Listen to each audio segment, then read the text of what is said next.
Is the truth really out there?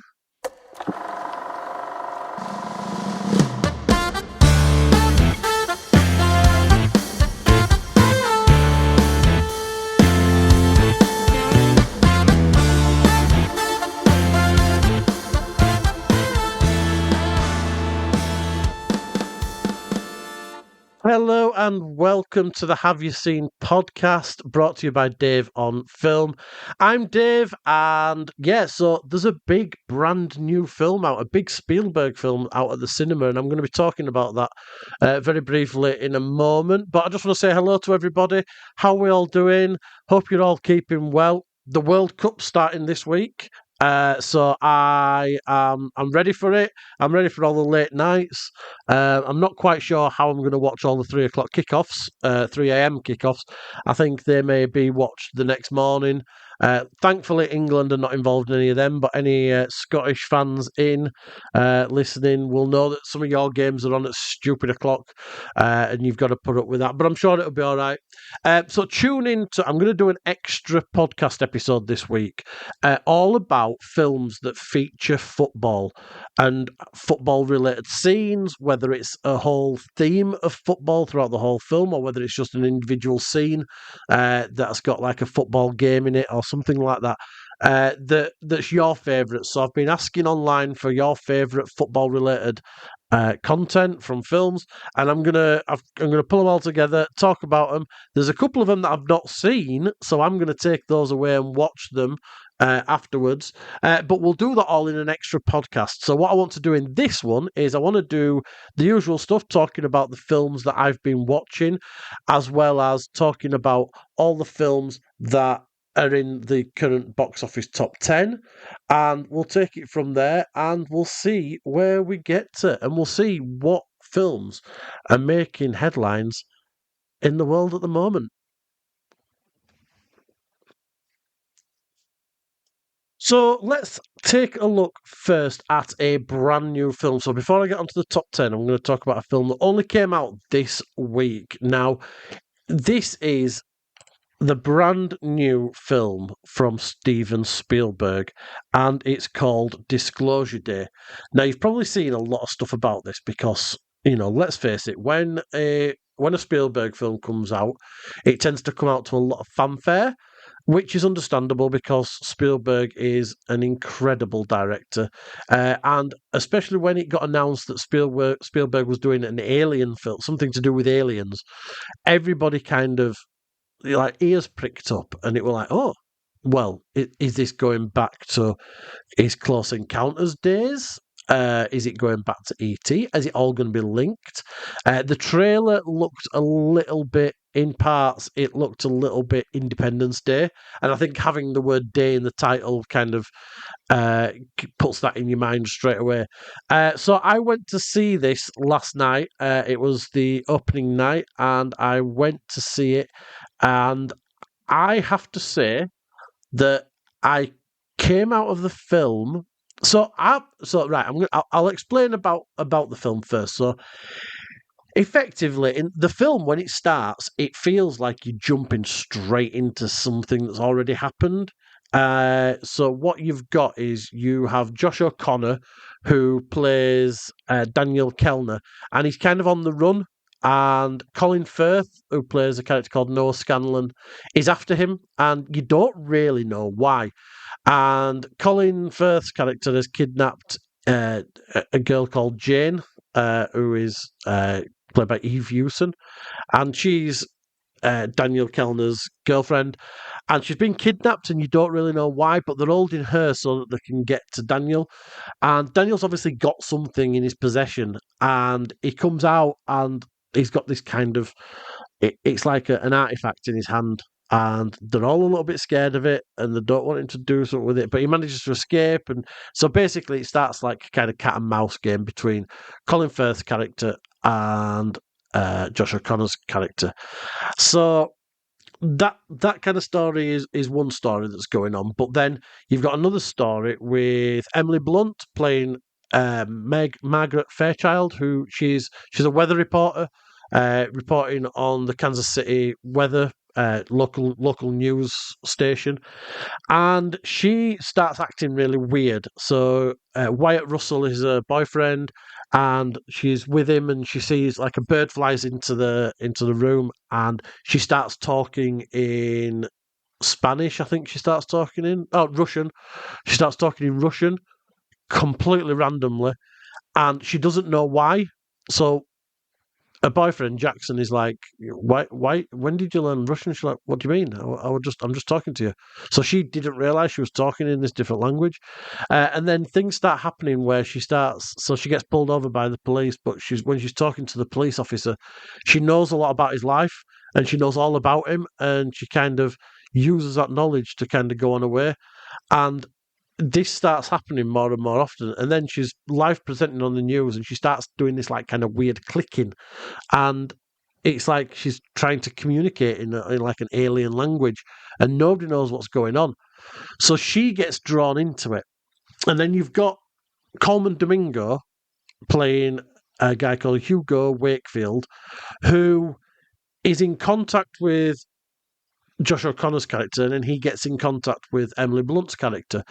And what they start to do is kind of trying to bring these two people together for some reason. We don't know what it is at the start, but he needs to bring them together, and it's like he knows something. So as it all starts unfolding, we start finding out that Daniel Kellner was working for a big company who effectively are covering up a lot of government secrets, and there's a big group of them who've broken away and they've stolen all these secrets. So Coleman Domingo's character is one of those people, and Colin Firth's character is trying to get these secrets back, and they're trying to protect them because they're saying that if these secrets get out and if these videos get out, the human race will not be able to cope with the kind of the exposure of what the American government has been covering up all these years.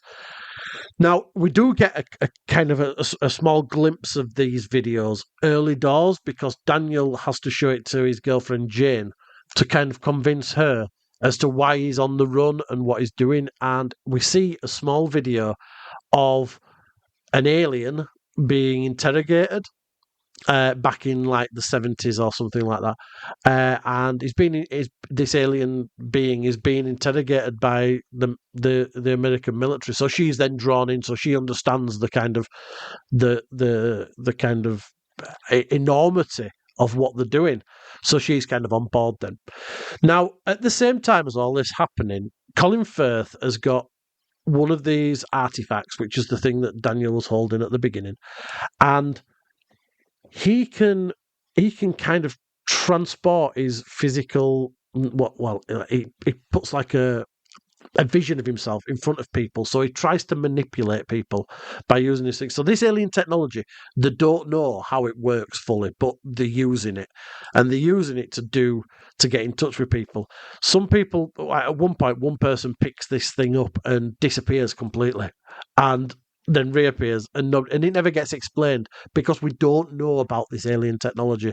So it's very apparent from early doors that this is very much an American conspiracy cover-up video type film where something has happened previously, and there's a group of people who are trying to get it out into the world, and there's a group of people who are trying to stop them getting it out in the world. And that is the basic story.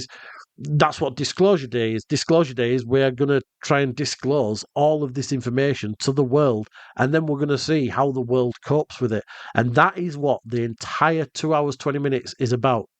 Now, I went into this not knowing what to expect at all. And at the start, it was very much like, yeah, this is like a really cool, like this is going to be two people chasing each other down. It's going to be, there's some weird things happening. Don't really know what's going on, kind of film. And I thought, yeah, this is going to be exciting all the way through. But around about the halfway mark, part of me started thinking, I don't know if I'm bored of what's going on, and I don't think that there was enough for me at the halfway point of the film. There wasn't enough story. There were enough intrigue, but there wasn't enough that made me think this is something that I'm going to keep watching and I'm going to watch over and over again. Then the final half an hour happened, and I'm not going to say what happens in the final half an hour because you have to experience it yourself, and it is an experience, and it really made me change my mind and absolutely love Disclosure Day. So, without spoiling it, I came out of the film, and as I walked out, my first thought was, this feeling that I'm feeling now must be a very similar feeling to what people felt in 1977 when they came out of Close Encounters of the Third Kind, because it almost felt like the ending of the film almost felt like something new, like a moment had happened. Now, obviously, the end of Close Encounters of the Third Kind, there's the big alien spaceship turns up, and you see the aliens and everything kind of happens, and that big build up, the slow build up through the whole couple of hours of film, kind of pays off at the end. And in Disclosure Day, the payoff for me is huge, and it works, and it is really, really impactful. And there's some characters that are on screen who deliver their lines in the final scenes so perfectly, so that it conveys emotion that everybody would be feeling. And this is the thing, I don't want to go too much into detail about what happens because I don't want to spoil it for anyone. But this is, for me, one of Spielberg's finest films. And I know there's going to be a lot of people who don't like it. And there's going to be a lot of people that just go, oh, well, it's a bit like this and it's a bit like that. But at the end of the day, the film is like, it's almost like it's a big kind of heist film. Well, there's a heist that's gone on that we've not seen. That's happened previously. And we're jumping in straight into it's almost like the cops chasing the robbers type scenario for most of the film. And when it's done well, it's done real well. So it's weird in places because obviously when Colin Firth is kind of plugging into the cerebral thing and doing that kind of like Professor X thing from X-Men, and he's kind of presenting himself and appearing to people, it's really strange. And they do a whole thing where eye colours change and he can talk to them, and people are kind of in trances. And then things happen later on where people are seeing people as other people. It's really weird. And I got to the end of the film, and there's loads of questions. Like it leaves more open than it answers, and I am perfectly fine with that. Normally, I get really infuriated if a film leaves things open, but Disclosure Day leaves things really open, and I'm really glad that it did, because there's a lot of things that you just like, stuff that happened throughout the film, like when the guy disappears randomly. There's certain things that happen where, and very much the very last line of the film, you will want more. You will want to see kind of what happens next. And I don't want to see what happens next, because that's the stuff that I can imagine, and I can imagine the aftermath of what happens. Whereas if Spielberg had put onto film his interpretation, or well, the writer's interpretation, so it's Spielberg and David Koepp wrote it. If they'd have put their interpretation of what happens next onto the screen, we would have had to sit back and go, oh yeah, this is what would happen because this is what Spielberg says would happen. And I don't want that. I want that ambiguity. I want to be able to now think about it. And I have thought about it. In the hours since watching it, I've thought about the ending of the film and what would humanity do in that situation. And I'm not going to spoil the film, but I would massively encourage you to go see this, and go see it in the on the big screen, because it's a Spielberg film. It deserves to be seen on a big screen with a good sound system. So that is Disclosure Day, and that is in cinemas right now. So now we're going to jump on to the current UK box office top 10, and I'm going to fly through these just so that this episode's not like 4 hours long. But I'm going to go through and I'm going to talk about some of the films that I've seen that are in the top 10. Some of them I've not talked about yet. Some of them I have, but we'll go through and we'll see where we go. So at number 10 is Tuna, which is a brand new film from Black Bear. And this is another one that I really enjoyed this week. So it's a film about piano tuning, and it really shouldn't be as engaging as it is, but it is. So Leo Woodall plays Nicky White, who's a former talented kind of piano player who suffers with hyperacusis. So it's a hearing condition where it causes really bad pain and sensitivity to everyday loud sounds, and he has to wear kind of earplugs that drown out a lot of the noises. And because of this, he's had to give up his kind of dream of playing, and instead he works for Harry Horowitz, played by Dustin Hoffman, so he's a piano tuner. And because he's got such a keen eye for sound, a keen ear for sounds, he is the ideal person for this kind of intricate job of fixing all these pianos. So Nicky and Harry have got a strong bond, and so he's going around doing all these jobs. But then Harry falls ill, and Nicky takes it upon himself to start to kind of earn the money to pay for the medical fees, because there's quite a lot of money. It's America, and they've got to pay for the medical fees. So he ends up, when on one of his jobs, he comes across a group of guys who are breaking into a safe, and it's clear they're breaking into it. It's like they say, "Oh, we work for a security company." We know that they're breaking into it. So the leader of the group, Yuri, played by Leo Raz, he quickly finds out because Nicky says to him, "Well, I can open this safe because it's one of those mechanical, dial safes," and he says, "Well, I can do it because I can hear the mechanisms inside." So he quickly opens this safe, and they're amazed. So they give him a wad of cash and say, "If you want to earn more money, get in touch." So obviously he needs to earn more money. So he does. He gets in touch. So whilst that storyline is going on, Nicky has also met a musician called Ruthie, played by Havana Rose Liu, and she is trying to get into an apprenticeship with a maestro piano player, and she's really like stressing over this new piece that she's writing, and she picks up on Nicky's perfect pitch. She'll play a collection of notes, and he'll be like, "Yeah, that's B, F sharp, D over D, D over F."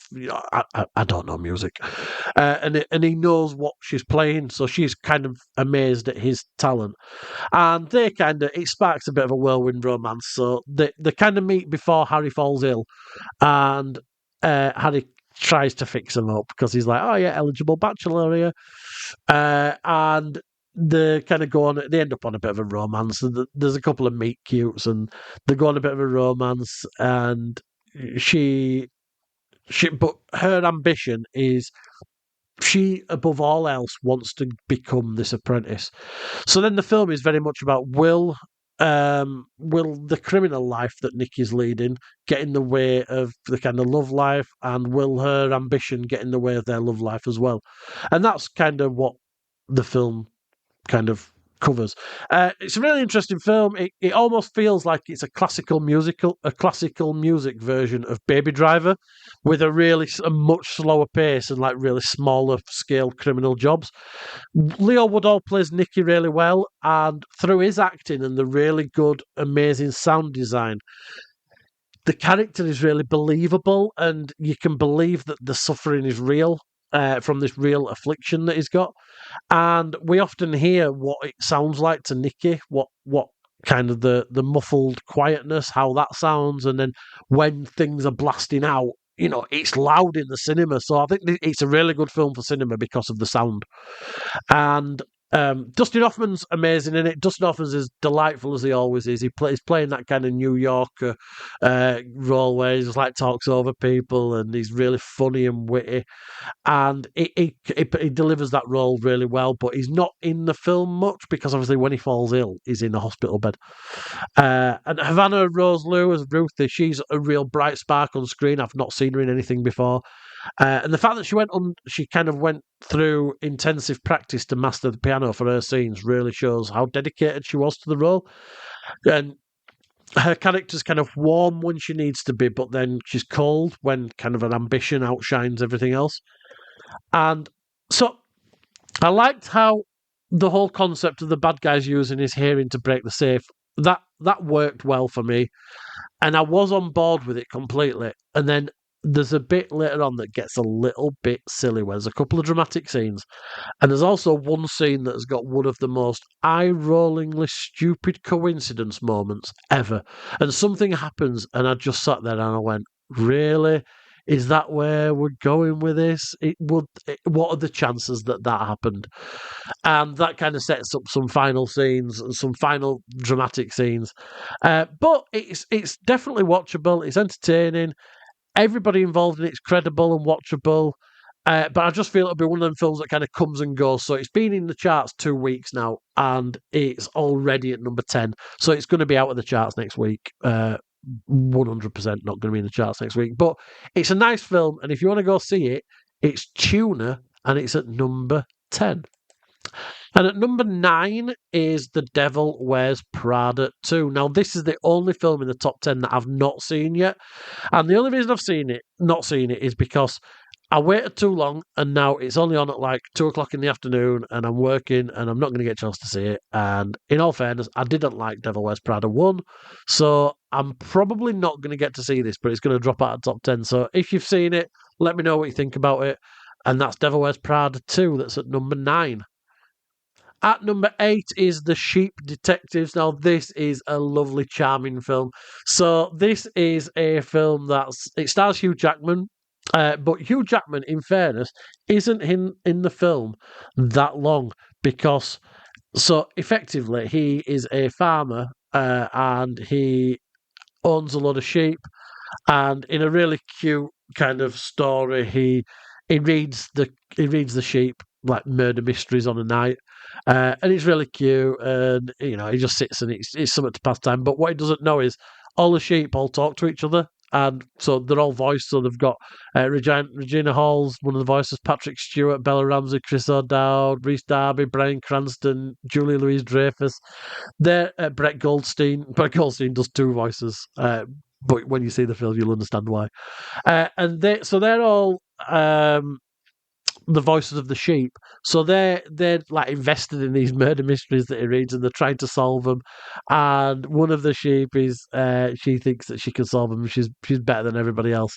And then, unfortunately, Hugh Jackman dies. And he gets poisoned, and we don't know who the murderer is. So we start off on one of those, those little cute kind of murder mysteries that are in a small village, those kind of ones, a little bit like Midsummer Murders, but there's a load of sheep in it that all talk and are trying to solve the crime. You've got the typical bumbling cop. You've got the lawyer that's coming to deal with the estate. You've got a relation of Hugh Jackman's character who's come in, who kind of has claim to the estate. You've got a reporter who's just come to kind of report on local goings on, and the reporter is played by the guy who was in and I didn't even realise until halfway through, and I was like, hang on, is that He-Man?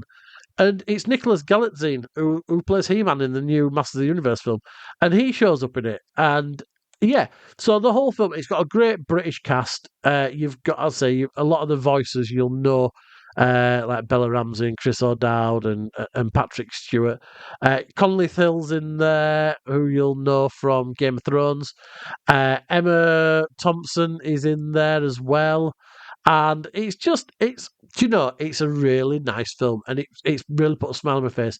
It's sad in places. There's a whole thing about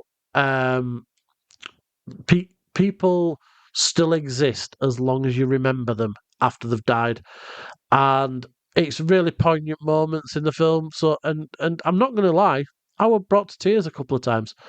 So the Sheep Detectives, it's a really good. It's great for kids. Kids will love it because it's talking sheep. The actual murder mystery is actually a really good murder mystery. I mean, it's not. It's not like too difficult to unpick who's involved, but it's a really good murder mystery, and just it's very much along the lines of those, like I say, Midsummer Murders and all your little cute ITV1 dramas. It's worth a watch. The Sheep Detectives, and that is at number 8 in the charts. Number 7 in the charts is Michael, which is the biopic of Michael Jackson. Now, this has taken stupid money. So it's been in the charts 8 weeks and it's already taken over £50 million in the UK box office. I loved it. So obviously, aside from kind of controversies that exist in the real world that are not touched on in this film only goes up to kind of where the Bad album came out in the early 80s, I want to say. And because none of the controversies are present at that point, the film skirts over them. Obviously, it doesn't need to reference them. Whether it's going to do in a sequel or not, I don't know, because the film's produced by the family. So whether it is or not, we'll find out. But Michael is a really good biopic. I mean, the music that you love, the Michael Jackson music, because there's no denying that Michael Jackson did some incredible music, and it's all in there. It's well worth listening to. The guy who plays Michael is related to him and puts in a cracking performance, and it's believable. Coleman Domingo again. So Coleman Domingo's was in Disclosure Day, as I spoke about earlier on. He plays Michael's father, who's a bit of an arsehole, and he plays it really well. It's all believable, and I was really invested, and I really enjoyed it. And that's Michael, and that is at number 7. Number 6 is Star Wars: The Mandalorian and Grogu. So it's been in the charts 3 weeks now, and it's slowly slipping down, but people are still going to see it. So Mandalorian, it's basically, if you like the Mandalorian TV series, it's almost like 3 episodes of The Mandalorian tagged on back to back, and that's the best way of describing it. It's nothing much more than that. It's got Sigourney Weaver's in it for no reason. She shows up as a general. She'll probably never show up in Star Wars universe again, but she shows up in this. There's a whole story about the Hutts and Jabba the Hutt's son, who has been kidnapped, and his auntie and uncle or whoever are wanting to get him back, but they're dodgy, and it's like almost like Jabba's son's the only Hutt that isn't dodgy. So yeah, it's all right. If you're a massive fan of The Mandalorian, you'll love it. But yeah,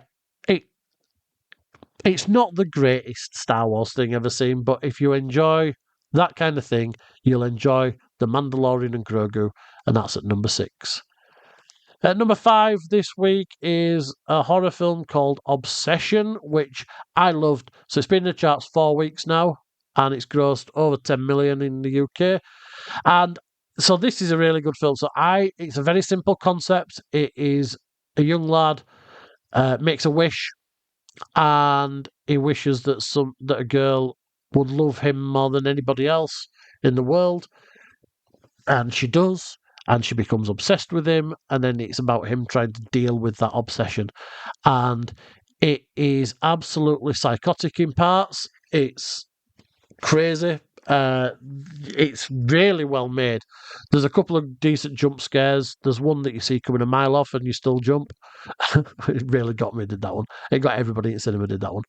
And yeah, it's a really, really well made horror film. So it's by Curry Barker, who is come from YouTube and making films online, and then it's his kind of one of his first big film adventures. And he's a really established director. He knows what he's doing, and the story's great. It's simple, but it's done effectively. And the horror, it's a creepy film. So it's not It's not all out scares. It's a real creepy film, and it's like the girl who plays the main part. She is absolutely fantastic, and what she does is she she carries her body in such a really good way so that it makes everything throughout the film feel really creepy. So she plays Nikki. She's called Indy Navarrete, and she has got a big career in front of her because she pulls off the creepiness factor so well in this, and you have to see it to kind of understand it. It's well worth a watch. That's Obsession. If you're not into, because there's some bits that are quite nasty and gory. Obviously, if you're not into that, don't see it. But Obsession is at number 5 in the current UK box office top 10. And at number 4 is another film which is also, it's classed as a horror, but I don't really see it as a horror. It's called Backrooms. And it's kind of classed as a psychological horror, psychological thriller. So this is directed by Ken Parsons, who was is a young director. Again, he started on YouTube. He was doing YouTube videos when he was 16, and kind of doing videos of it was like this really weird thing where people were putting pictures online of like subliminal spaces, which is like empty office blocks and stuff like that that look weird when they're empty. And he took that and he kind of made a little web series about it. And you can look at all them. They're all on YouTube. You can watch them for free. And then A24, the film distributors, got in touch with him and said, "Do you want to make a film?" And they funded an entire film. So he's written it with another guy called Will Sudik, and they have created an entire film about this, starring Chiwetel Ejiofor and Renata Rensiv. You might remember her from, she was in Sentimental Value. She was the main daughter in Sentimental Value, and I think she got Oscar nominated. So the film's creepy again. So it's all about Chiwetel Ejiofor's character. He works in a department store, in like a furniture store, and he finds a secret room. And when he goes into it through the wall, he like kind of passes through the wall, and he's in this like kind of big open space. And there's all these back rooms, and they go on forever, and he doesn't know what's in there, but there's something in there, and it's all weird, and it's all kind of eerie and familiar, and there's stuff in there that's from his shop, and it's all a bit weird. And he kind of gets lost in there, so she goes in looking for him and all that stuff. If I would say, so it gets a little bit silly in the final act. I found the ending to be a little bit lame. And I also think that the film doesn't explain much. So if you go watch the film with none of the backstory, I think you could kind of get lost in the not knowing what the law of the place is. So I would advise watching the web series first. It don't take you long to get through. One of the videos is like 45 minutes long. Most of them are a few minutes. There's 22 in total, but you get through them in no time at all. I got through them in the morning. But get them watched and then go watch the film, and I think you get more of an appreciation of what's going on. But yeah, it's an interesting film. It's intriguing. It's really good to see a brand new young director pulling out all the stops to in 2 weeks. It's made like nearly £9 million in Europe, in the UK, and that's so impressive. And all credit to Kane Parsons for what he's done with this, because it is a really good film. And that's Backrooms, and it's at number 4. At number 3 is Masters of the Universe. So this is the big reboot of the He-Man story. I loved it. So I talked about this on last week's podcast. So I go into Masters of the Universe a lot more on last week's podcast. So if you want to listen back to that one, you can do. I won't go into much detail about it here. It's about, effectively, Skeletor is trying to, if you know He-Man, you're going to know all these characters that I'm about to talk about. He-Man, so Skeletor is trying to find the Sword of Power that went missing when Adam, Prince of Eternia, escaped from Eternia as a kid and ended up on Earth. The sword's on Earth. Adam doesn't know where it is, but he kind of knows it's his destiny to get it. Obviously, he does get it. Obviously, he becomes He-Man. and then there's a battle against Skeletor to try and save Eternia from Skeletor.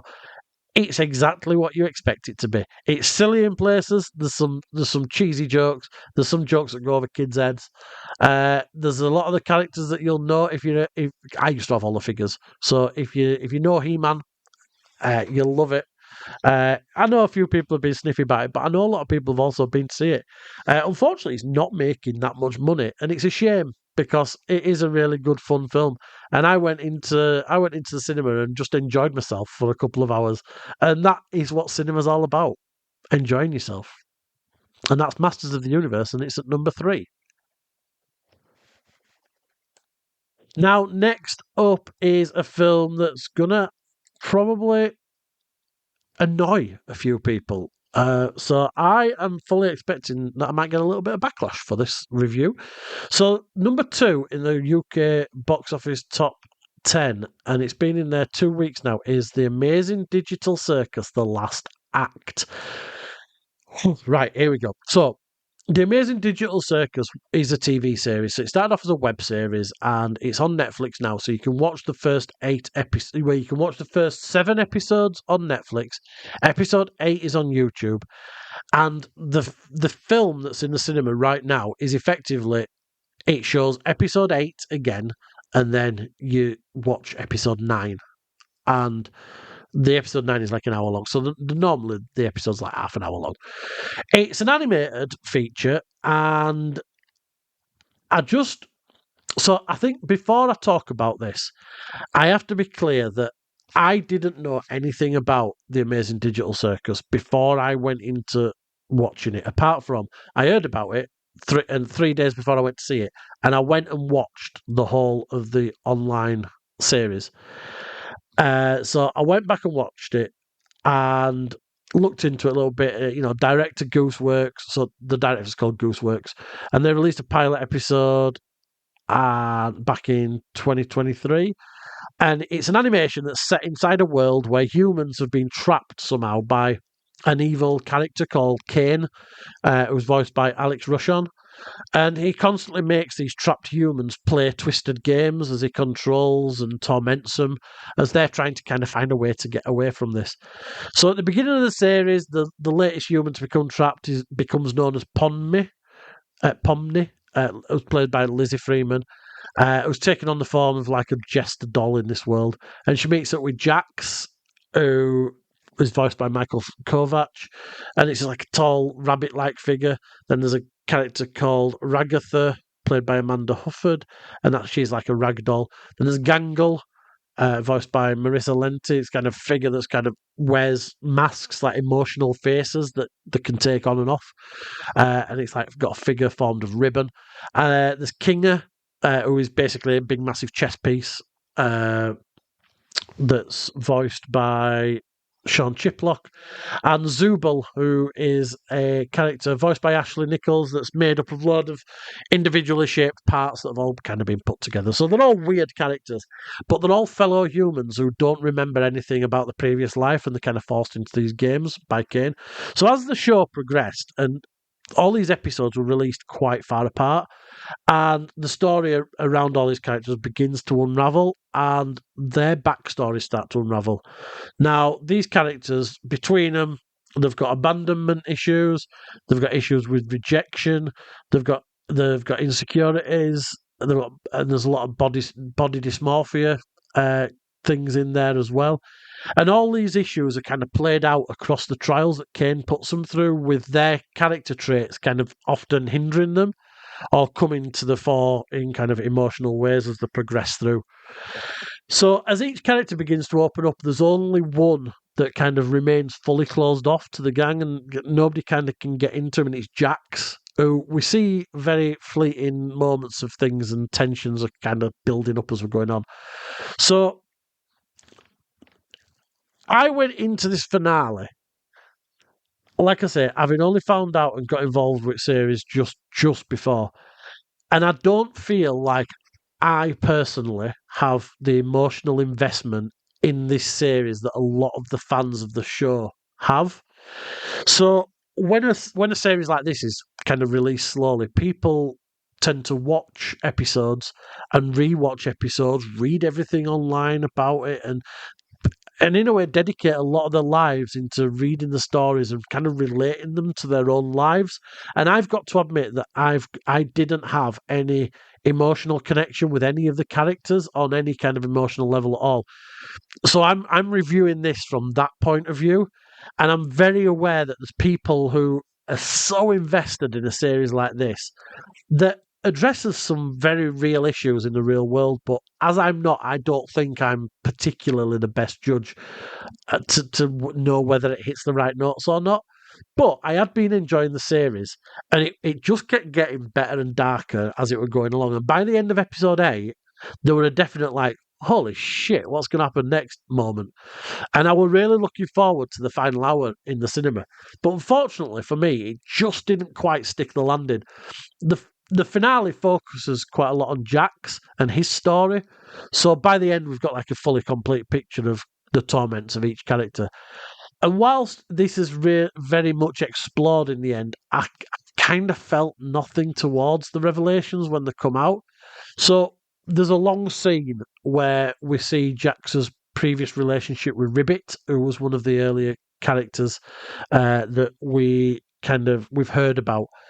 And we see this relationship and the reasons why it's continued, why Jax is always looking at pictures of her, and as though there was some kind of big cosmic reason behind their relationship. But when it kind of gets revealed, it all just felt a bit inconsequential. It just didn't hit like I wanted it to. But some parts of it are done really well. There's like a real swipe in there about how AI can develop. There's existential crises, and there's a character. We lose characters in the film, so I'm not going to say who.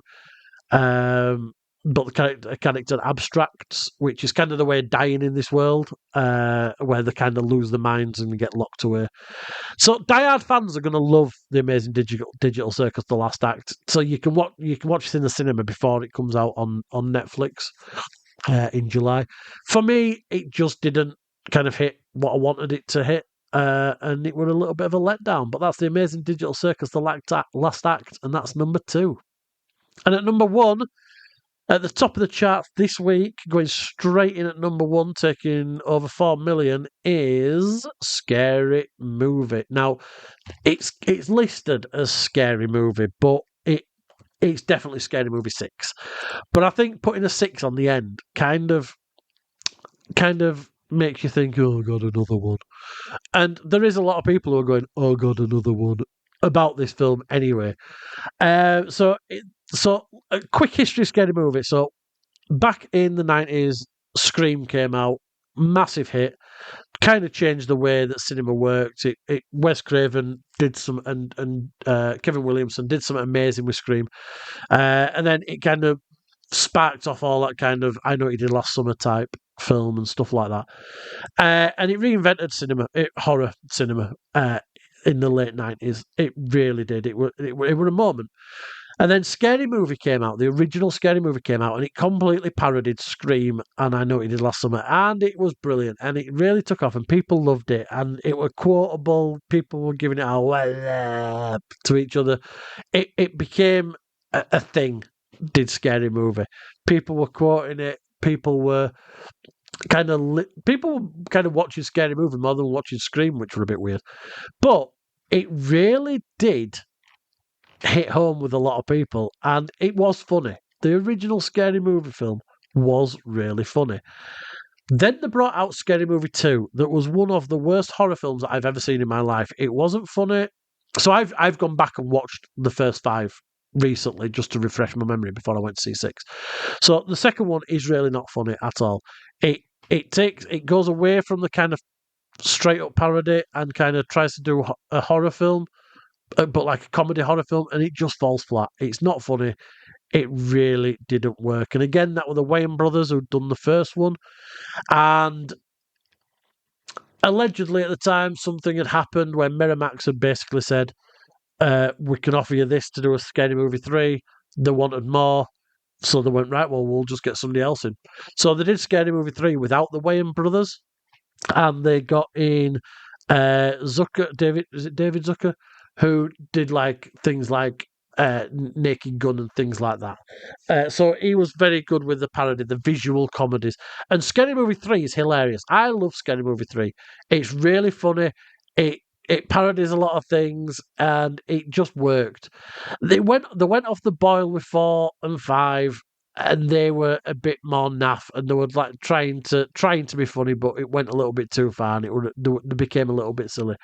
But now we've got Scary Movie 6, and the Wayans are back, which they let you know they're back straight away. It's all very much, we're back kind of thing. And they are back, and this film has been getting panned by a lot of people. I went to see it, and I absolutely loved it. So now I've got to say that I went into this film with kind of the back knowledge of every film that gets parodied, I've seen. So that helps because you get all of the references. Every reference to every horror film, more or less, I got because I'd seen things like The Substance, Weapons, Sinners, all those films that are being parodied, I've seen. So I think that really helps. Also, I've also seen the first 5 Scary Movie films pretty recently because they reference them back, especially referencing back to the first one. So it's worth watching the first one again before you go see 6, just to give it a bit of a refresher. Now, there is a good story in this one, even though it's stupid and daft. There's a story. So the killer's back, but the killer is effectively going after the kids of all the original cast from the first film to try and draw them back out, which is effectively what the plot was of like Scary Movie, Scream 5 or whatever. And there's some scenes that are taken straight from Scream 5. They don't even go with Scream 6. And they're taken straight from so they're straight up parodying again. There's some really funny moments. So there's a moment in the parody of The Substance. The payoff for that is so funny, and it works really well. There's some cameos in there. There's some people that you'll know and love from earlier films. It takes the piss out of everything. It really does. Nothing is off limits, and it's funny. Now, they were making out that it was going to be a massive controversial film and that they were going to cross all the lines. I wouldn't say it's a massively controversial film at all, but it is funny, and it does take off a lot of the really good kind of horrors of recent years. And some of them are like in kind of sketch format. So it's like, oh, look, somebody's turned on the TV. Here's the Michael Jackson sketch type thing. And it's like, some of them are shoehorned in there and really don't need to be like all of a sudden the girl who's playing Gail Hailstorm she goes for a Botox, and that's when they do the Substance things. Like it was really random that she went for a Botox, but so it does it really well. It's actually when it gets to the kind of the reveals and that at the end, I really enjoyed the kind of reveals because there's a whole thing going on where the boyfriend of the young girl in it, he's effectively kind of there every time that a murder happens, and he's like got blood on his hands more or less every time, and it's like, well, it's obviously him. It's him that's doing all this, and then it kind of pays off towards the end in a really good way, and I really enjoyed it. I laughed a lot during the film. I completely understand that some people just won't have found bits funny, and I get that. It's obviously not going to be to everybody's liking, but it was a good parody film, and it took the piss out of a lot of recent horror films, and it did it really well. And that's what I wanted from a Scary Movie film. This is probably it's definitely in the top 3 of the 6 Scary Movie films. It's definitely up there with 1 and 3 for me. Is it the best one? Probably not. I think the original was the best. Isn't that always the case? But I think that the Wayans have come back and they've really kind of ramped up the comedy in this. And I, for one, really loved it, even though people are saying it's trash. But there you go. And that is currently number 1 in the UK and Ireland box office.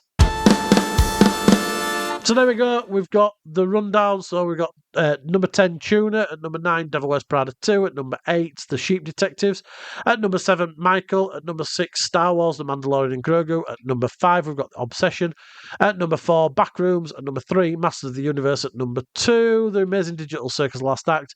And at number 1, we have Scary Movie. So that's your breakdown for this week. Thank you for listening. I'm going to be doing another episode where we're talking all about football in films and football scenes, famous football scenes in films. I'm going to be doing that, and I'm going to be dropping that in the next day or so. So thank you for listening. If you want to write in and talk about anything that you've watched, I will read your emails out. You can email me at daveonfilmreviews@gmail.com, or you can contact me on my socials, wherever I've posted that this episode's been posted. Comment on wherever you're listening. If you're listening on Spotify, drop us a comment, drop us a like, subscribe. It makes me look good. It makes my numbers look good. And it's just nice, isn't it? It's just nice to be nice. But I will speak to you all soon, and I'll be back next week when we will be reviewing more films. I think coming out between now and the next record, maybe things like, is Toy Story out next week? I don't even know if Toy Story is out next week. The release schedule for next week, so we've got Disclosure. Our Strictly Ballroom's coming back out. They're re-releasing Boogie Nights. And yeah, so I will... Oh, hang on. All future releases. When is... Toy Story 5 is out on the 19th of June, so it'll be the week after. But I'm looking forward to Toy Story 5.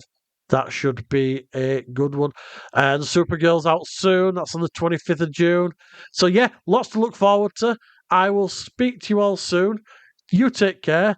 And remember to keep those time circuits on and that flux capacitor fluxing.